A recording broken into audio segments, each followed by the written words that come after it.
ब्रह्ममुरारिसुराचितलिङ्गम् निर्मलभासितशोभितलिङ्गम् जन्मज दुःखविनाशकलिङ्गम् तत्प्रणमामि सदा शिवलिङ्गम्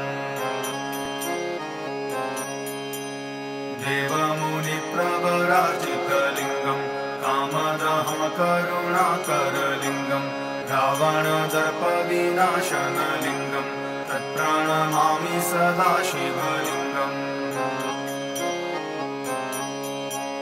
सर्वसुगन्धिसुलेपितलिङ्गम् बुद्धिविवर्धनकारणलिङ्गम् सिद्धसुरासुरवन्दितलिङ्गम् तत्प्रणमामि सदा शिवलिङ्गम्